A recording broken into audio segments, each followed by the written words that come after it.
You notice it in small moments. A conversation shifts, a voice grows colder, eye contact fades. Respect doesn't disappear in a dramatic scene, it slips away quietly and fast. When a man softens his stance to avoid discomfort, people read it as surrender, not kindness. The tension you feel isn't failure, it is a signal that your presence no longer anchors the room. Hold there for a moment, because what you're about to face explains why respect is lost fast. Lesson 1. Respect is lost fast when a man lets others cross his boundaries without consequence. It never happens in a single moment. It happens in the quiet decisions where you choose convenience over firmness, harmony over clarity, and comfort over self-respect. You tell yourself it isn't worth the friction. You convince yourself that letting it slide keeps the peace. But the room notices and the balance shifts. Someone interrupts you and you laugh it off. Someone takes credit for your work and you stay silent. Someone disrespects your time and you say, "It's fine." Each time you think you are choosing maturity. What you are actually choosing is erasure. Boundaries unguarded dissolve quickly. Ask yourself, when was the last time you said no without explaining yourself?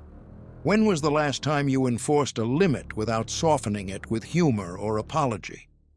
A man who cannot hold a line teaches others that his lines do not matter. And once people learn that your discomfort has no consequences, they adjust their behavior. They speak over you, they decide for you.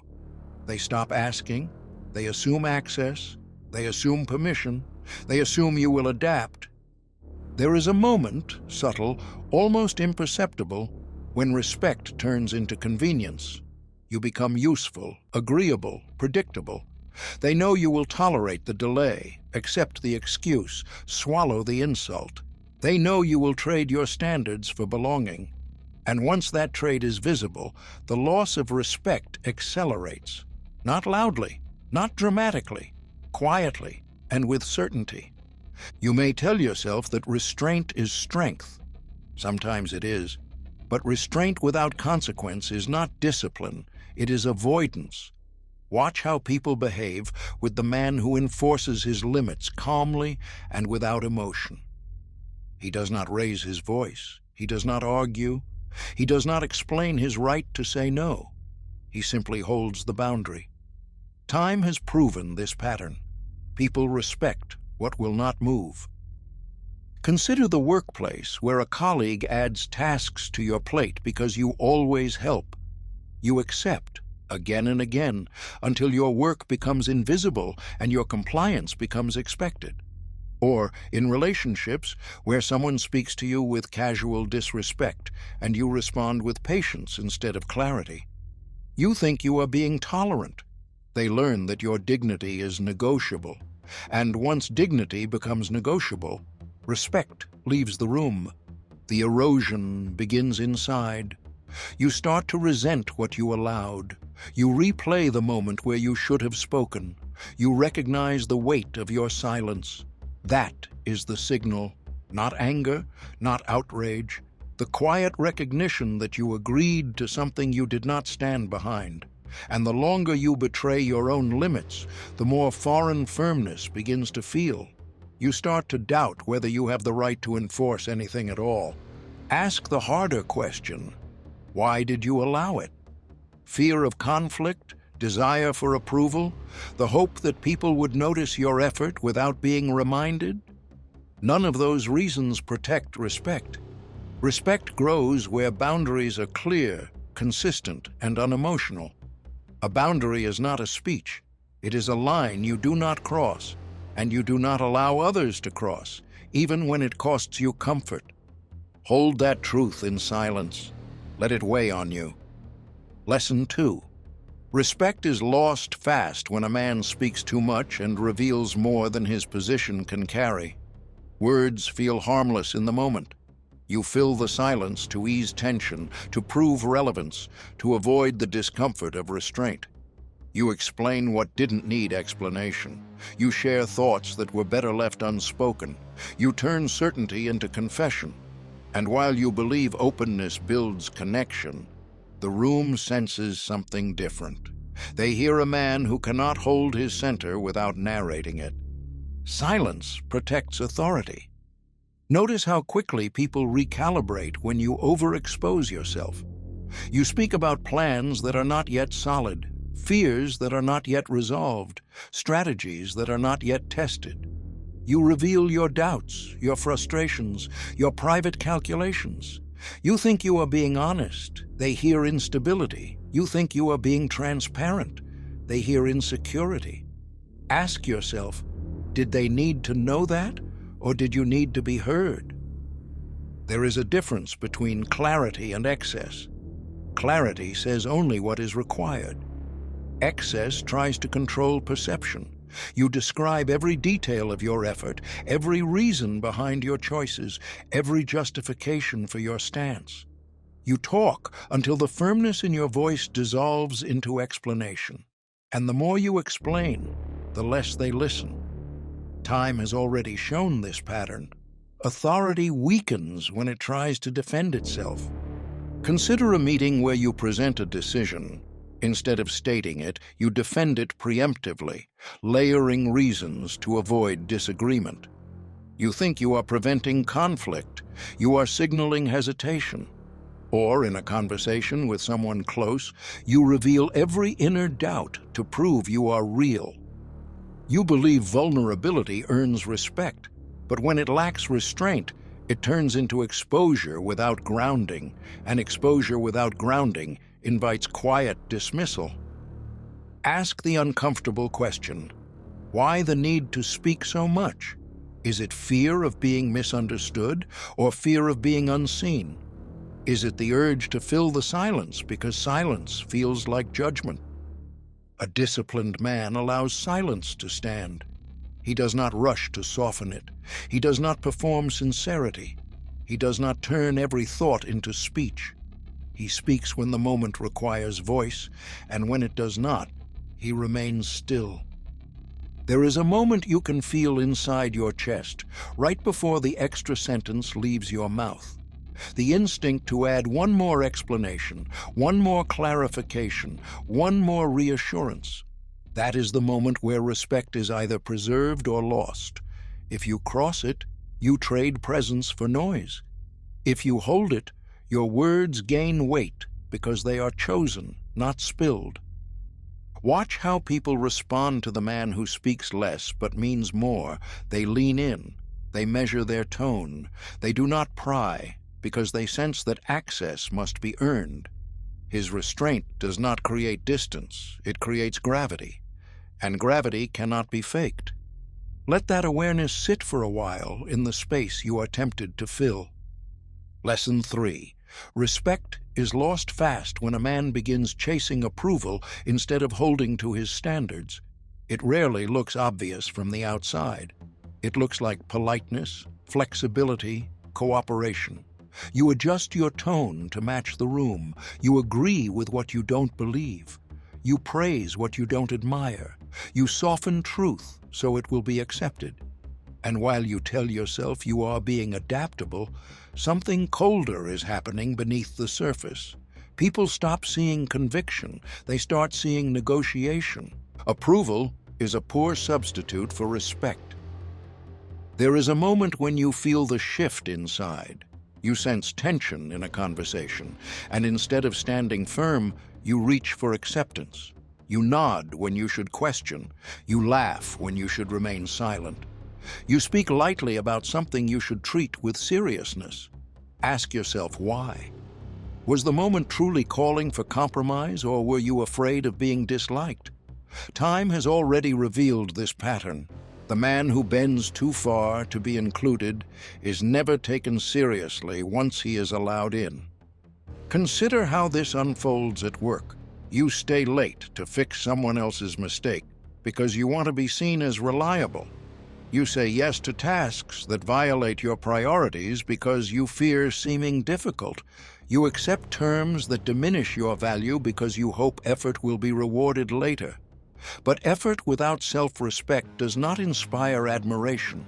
It inspires convenience. They stop valuing your contribution because you show them that approval is enough to buy your compliance. In relationships, the same erosion appears quietly. You silence your opinions to avoid tension. You adapt your preferences until they barely resemble your own. You become agreeable, predictable, endlessly accommodating. You believe this prevents conflict. What it actually prevents is trust. No one respects the man who abandons himself to keep the room comfortable. They may enjoy his presence, but they do not anchor themselves to it. Ask the harder question. What are you afraid will happen if you disappoint someone? Will they leave? Will they withdraw affection? Will they question your worth? If that fear governs your choices, respect cannot grow there. Respect requires friction. It requires the courage to risk being misunderstood rather than betray your standards. When a man refuses to chase approval, he does not become harsh. He becomes clear. Notice how people behave around the man who does not bargain with his convictions. He does not decorate his words to make them easier to accept. He does not reshape himself to remain welcome in every room. He stands where he believes he should stand, even if the crowd shifts away. History has already tested this. Those who seek applause rarely carry authority, and those who carry authority rarely seek applause. There is a quiet humiliation that follows the pursuit of approval. You walk away from a conversation knowing you compromised something essential. You replay the moment where you softened the truth, where you performed agreement you didn't feel, where you traded firmness for acceptance. The discomfort that lingers afterward is not regret for being strong. It is regret for not being strong enough. Hold your attention on that feeling. Do not escape it with justification. Do not defend it with excuses. Let the weight of that choice remain in your chest because it reveals a truth many refuse to confront. The faster you chase approval, the faster respect disappears, and the first person who stops respecting you is yourself. Lesson 4. Respect is lost fast when a man avoids conflict and disguises it as patience. On the surface, it looks disciplined. You wait, you absorb, you tell yourself the moment isn't worth reacting to, that silence is strength, that time will correct what you refuse to confront. But beneath that calm exterior, something begins to shift. People test your limits, and nothing happens. They raise their tone, dismiss your effort, undermine your position, and you call it tolerance. You convince yourself that restraint keeps situations from escalating. What it actually does is teach others that you can be ignored without consequence. Patience without confrontation becomes decay. There is a particular kind of tension that forms when you allow disrespect to pass unnoticed. You feel it in your chest, heavy and unresolved. You replay the moment privately. You tell yourself you chose maturity. Yet the unease lingers because you know the truth. You didn't choose patience. You chose avoidance. Ask yourself why. Was the situation truly unworthy of response, or were you unwilling to face discomfort? Time has already revealed this pattern. When a man refuses to confront what diminishes him, the world learns to diminish him freely. Consider how this plays out at work. A colleague interrupts you repeatedly in meetings. You smile, wait, and let the conversation move on. You tell yourself you are being composed, but each time you stay silent, you erase your position a little more. Or a supervisor burdens you with expectations that violate clear agreements. You accept because confrontation feels risky. Soon, what began as an exception becomes the new standard, and your patience is recast as weakness. In personal relationships, the erosion cuts deeper. Someone speaks to you with subtle contempt, and you tell yourself they're tired, stressed, overwhelmed. You swallow the insult to keep peace. But peace built on silence is not peace. It is imbalance. The other person adjusts their behavior accordingly. They no longer measure their words. They no longer temper their tone. They understand you will absorb it. And once that understanding settles in, respect leaves quietly and does not return on its own. Ask the harder question. What are you protecting when you refuse to confront? Is it harmony, or is it your own fear of being seen as harsh, difficult, or unlikable? Avoided conflict does not disappear. It relocates. It moves inward, where it becomes resentment, self-doubt, and quiet frustration. You begin to distrust your own restraint. You feel distance growing between who you are privately and who you allow yourself to be publicly. That fracture is where self-respect begins to thin. Notice the men who confront without aggression. They do not shout. They do not humiliate. They do not dramatize. They simply acknowledge reality and name the violation plainly. They do not postpone clarity. They do not hide behind patience. And the room responds differently to them. Voices lower, behaviors adjust, lines become visible again. History has already proven this. People respect the man who faces tension directly more than the one who endlessly absorbs it. There is always a deciding moment, quiet and brief. You feel the urge to speak and you suppress it. You sense the line being crossed and you allow it. You call it composure, but the stillness does not feel steady. It feels hollow. That is the signal. Not anger, not outrage. The wordless recognition that you betrayed your own threshold to avoid discomfort. And once you betray it often enough, others learn they can do the same.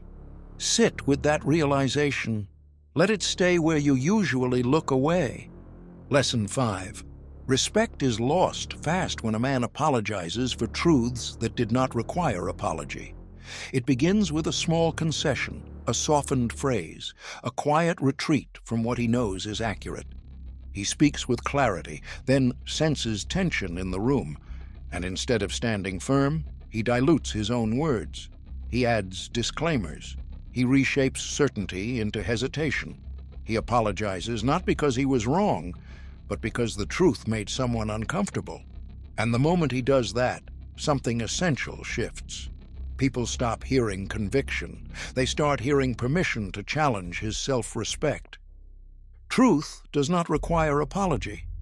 Ask yourself why you have said sorry in moments where nothing was done in harm.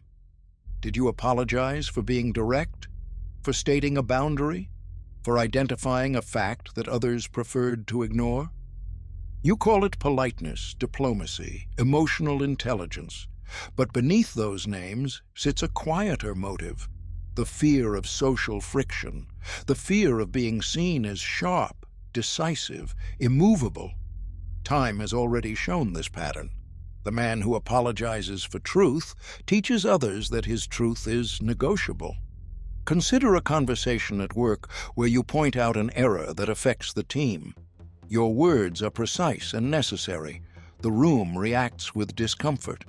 Instead of letting the truth stand, you soften your tone, you retract your firmness, you say, "Sorry, I didn't mean to sound harsh," but you did not sound harsh. You sounded clear, and clarity, once apologized for, loses its authority. The mistake remains, but your presence shrinks. In personal life, the erosion goes deeper. You state what you need, calmly and without hostility. The other person resists. You quickly follow with apology to preserve harmony. You think you are protecting the relationship. What you are actually protecting is avoidance at the cost of dignity. They learn that your needs must enter the room through apology, that your perspective is allowed only if it arrives softened, reduced, self-corrected. Respect does not survive under those terms. Ask the harder question. What is the cost of letting truth remain unsoftened? Does it risk rejection, distance, discomfort? And if your integrity retreats each time discomfort appears, what remains of it? A disciplined man does not confuse courtesy with surrender. He can speak with restraint without erasing himself. He can acknowledge impact without rewriting reality. There is a difference between correcting a mistake and apologizing for existing with clarity. Notice the men who state truth without aggression and without apology. They do not decorate their words to be liked. They do not bend their language to win approval. They let reality stand where it stands. The room may resist it, but it cannot dismiss it. History has already proven this pattern. When truth is spoken without apology, people adjust to it. When truth is apologized for, people learn to dismiss the one who spoke it. There is always a precise inner moment, felt before the apology leaves your mouth. You sense the urge to soften, to retreat, to dilute what you know is solid. That hesitation is the fracture point. If you cross it, you teach others that the truth can be negotiated through discomfort. If you hold it, you discover that silence can guard your words better than apology ever could. Remain with that tension and feel what it reveals inside you. Lesson 6. Respect is lost fast when a man tolerates disrespect to keep the peace. It begins with a small dismissal that you convince yourself is harmless, a tone that carries condescension, a joke that cuts deeper than it pretends to, a remark that reduces you in front of others. You feel the weight of it, but you let it pass. You tell yourself the moment is insignificant, that silence prevents escalation, that endurance is wiser than correction. Yet each time you absorb what should have been confronted, something inside you shifts, and something in the room shifts with it. Peace without respect is submission. Ask yourself what you are protecting when you allow someone to speak to you as if your presence is optional. Are you preserving harmony, or are you preserving access to a space that does not value you? You sense the discomfort in your body after the moment ends. The conversation continues, laughter resumes, life moves forward, but a quiet resentment lingers. You replay the words, you hear them again. You recognize that your silence was not composure. It was abandonment of yourself in real time. Watch how quickly patterns form when disrespect goes unanswered. The first incident tests you, the second one measures you. By the third, the behavior becomes normal. They interrupt you mid-sentence. They dismiss your perspective with casual ease. They treat your time as expendable. And because you did not resist the first fracture, the structure around you rearranges itself. You are no longer someone to be considered. You are someone who will endure. Consider the workplace where a superior speaks to you as if you exist only to absorb pressure. You rationalize it as stress, urgency, responsibility. You call it leadership temperament. But temperament does not erase dignity. Or in personal relationships where sarcasm slowly replaces respect. You laugh along to avoid confrontation, while something colder settles beneath the surface. The more you tolerate, the more invisible you become. Time has already proven this pattern. When a man refuses to defend his dignity, others stop recognizing it. They do not need to raise their voice. They do not need open hostility. Disrespect delivered quietly is more efficient because it trains you to participate in your own diminishment. You adapt to the tone. You adjust your expectations. You lower your standards in silence, and every adjustment becomes evidence that respect is no longer required to remain close to you. Ask the harder question. What do you fear will happen if you refuse to accept it?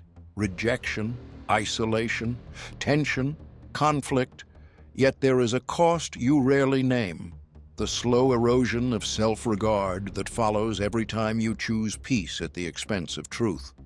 That erosion does not arrive all at once. It appears in hesitation, in doubt, in the shrinking of your voice. You begin to move through conversations with caution instead of presence, as if you are asking permission to exist where you already stand. Notice the men who do not tolerate disrespect, yet do not rely on anger to resist it. They do not match the insult. They do not posture. They simply withdraw their participation from any space that requires them to shrink. They state the line once, clearly, and without performance, and then they live according to it. The room learns, behavior changes, or the room empties. Either outcome reveals the truth that was already there. Hold your attention on the last time you accepted less than you should have. Do not explain it away. Do not soften the memory. Stay with the moment you allowed someone to speak to you as if your presence carried no weight, and listen to what remained unsaid inside your own silence. Lesson 7. Respect is lost fast when a man breaks his own word the moment pressure appears. Promises feel solid when conditions are comfortable. Standards feel unwavering when nothing challenges them. You say you will do something. You say you will live by a principle. You say you will not cross a certain line. But then the situation tightens. The cost rises. The consequences become real. And instead of standing inside your own commitment, you adjust it to fit the moment. You tell yourself it is practicality. You call it flexibility. Yet beneath that explanation, something quieter unfolds. People watch you separate your words from your actions, and the distance between them becomes the measure of your credibility. A man's word is only as strong as the pressure it survives. Ask yourself how many times you have made commitments that dissolved when discomfort arrived. You promised to confront a habit, but postponed it once the effort felt heavy. You set a boundary, then retreated when someone pushed against it. You declared what you believe, then reshaped it to maintain approval. Each time you feel the shift internally before anyone else reacts. There is a moment of hesitation, a brief fracture inside, when you know you are stepping away from what you claimed to stand on. That fracture is where respect begins to fall away.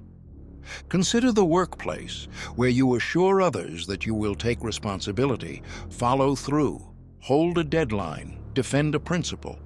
But when pressure escalates, you soften your stance, you renegotiate your promise, you distance yourself from the risk. Your colleagues may not confront you directly, they simply adjust their expectations. They stop relying on your word. They nod when you speak, but they no longer anchor anything to what you say, because time has already proven that your commitment expires under strain. In personal life, the erosion cuts deeper. You tell someone you will change a behavior, show up differently, live with more integrity. The words feel sincere. The intention feels real. But intention without endurance dissolves quickly. When the discomfort returns, you revert to what is familiar, and the people around you recognize the pattern. They do not need an explanation. They do not need to argue.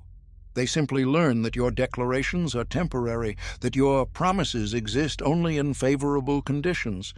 Ask the harder question. Who are you protecting when you abandon your own word? Is it your comfort, your image, your short-term advantage? Do you break your commitment because the cost threatens your convenience, or because you never truly believed the promise to begin with? A disciplined man does not confuse sincerity with reliability. Sincerity feels convincing in the moment. Reliability proves itself when the moment becomes difficult. Watch the difference between the man who keeps his word only when it is easy and the man who keeps it when it strains him. The first earns sympathy. The second earns trust. He does not announce his integrity. He does not perform it. He simply remains where he said he would remain, even when standing there isolates him. History has already tested this pattern. People respect consistency more than charm, endurance more than declaration. There is a precise silence that follows the instant you betray your own commitment. You feel it before anyone responds. It sits in your chest like weight. You know what you compromised. You know what you traded. And that knowledge stays with you long after the situation passes. You can justify it to others. You cannot escape it within yourself. The loss of respect does not begin when others stop believing you. It begins when you stop believing your own voice. Stay inside that realization.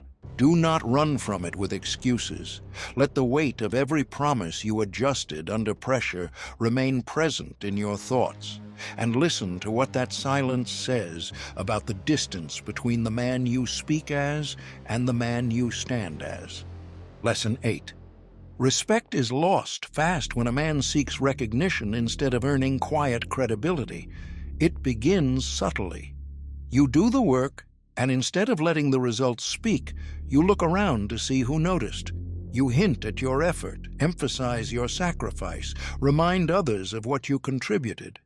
You frame your actions so they can be seen, measured, acknowledged. You convince yourself this is fairness, that visibility protects value. But beneath that justification, something weaker is exposed. The man who needs recognition to feel solid is already uncertain about his own weight. Credibility grows in silence. Ask yourself why you want to be seen so urgently. Is it because the work lacks meaning without applause, or because you fear becoming invisible? Notice how quickly respect shifts when your actions begin orbiting around validation. You volunteer only when there is an audience. You speak only when your contribution can be credited. You position yourself beside success so that its reflection can touch you. People may praise you openly, but beneath that praise they sense dependence. They see a man who does not stand quietly on the strength of what he has built. Consider the workplace where you complete a difficult task and immediately highlight your involvement. You mention how late you stayed, how much you carried, how essential you were. You think this clarifies your worth. It does the opposite. The more you insist on recognition, the more others question the integrity of your effort. If the work were truly grounded, why would it need so much defense? Time has already revealed this pattern. The men most trusted are the ones who do not announce themselves. In personal life, the erosion is more subtle. You expect gratitude for every gesture, acknowledgement for every sacrifice, admiration for every act of responsibility. When appreciation does not arrive, resentment grows.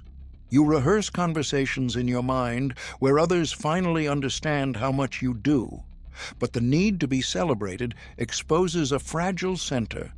Respect does not gather around the man who keeps score. It gathers around the man who carries weight without narrating it. Ask the harder question. If no one praised you, would your actions still hold meaning? Would you continue to show up, to work, to honor your word, even in absolute quiet? The answer reveals the foundation beneath your discipline. Recognition can accompany credibility, but it cannot replace it. When effort is driven by the hunger to be admired, the effort becomes performance, and performance cannot sustain respect for long. Watch how people respond to the man who does his work and leaves the room without demanding attention. He does not correct the record when credit bypasses him. He does not compete for visibility. He allows time to reveal what is real.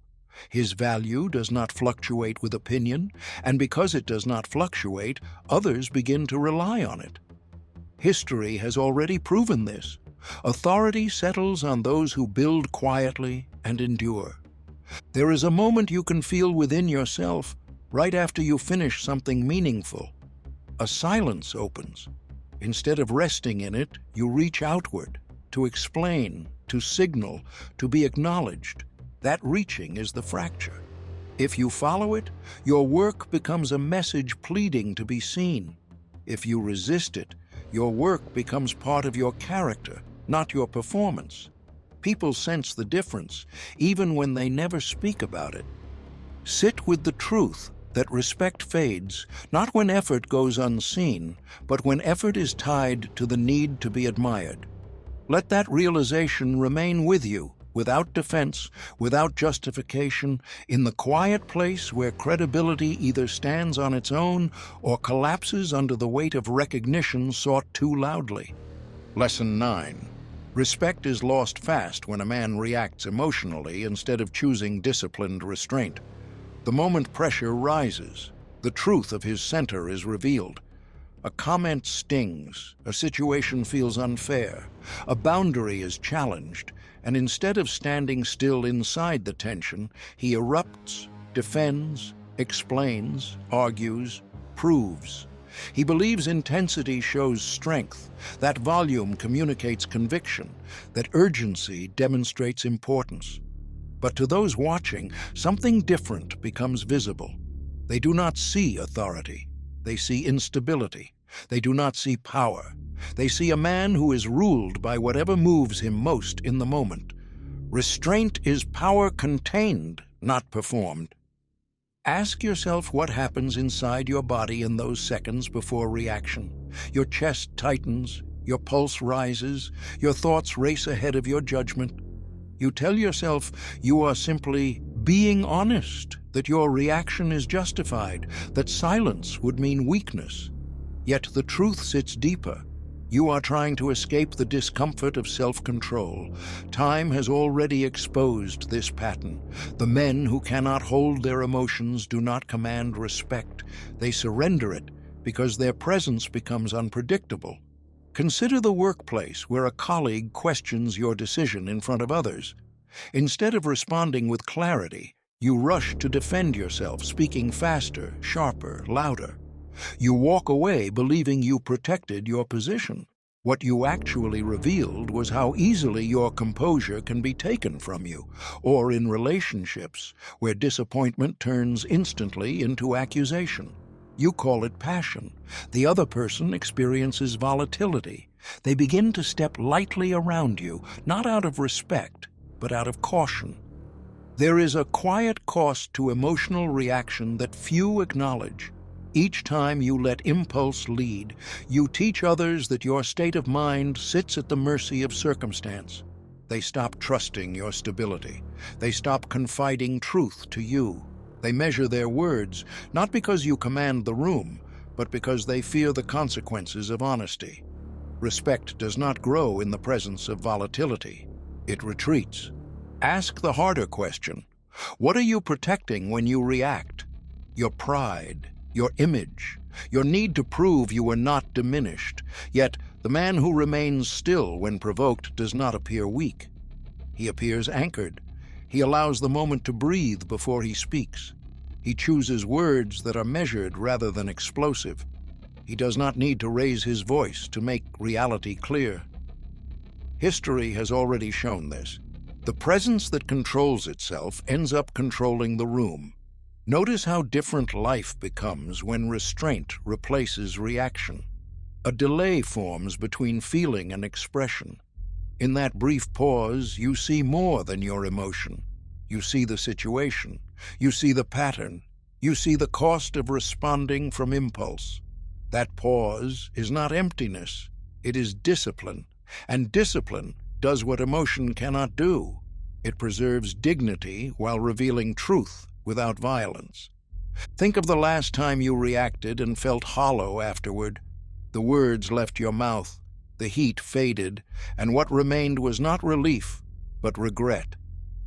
You did not regret being honest. You regretted losing yourself while speaking. That is the signal many refuse to acknowledge. The moment you let emotions speak for you, you abandon the authority you were trying to defend. Hold that realization. Do not argue with it. Do not soften it. Let the weight of every moment where reaction replaced restraint remain present, and listen to the silence that follows when you choose not to answer the impulse that once controlled you. Lesson 10. Respect is lost fast when a man abandons his own self-respect and expects others to maintain it for him. The decline begins quietly, long before anyone says a word. You stop measuring yourself by your standards and begin measuring yourself by how others treat you. You wait for validation to confirm your worth. You wait for acknowledgement to stabilize your identity.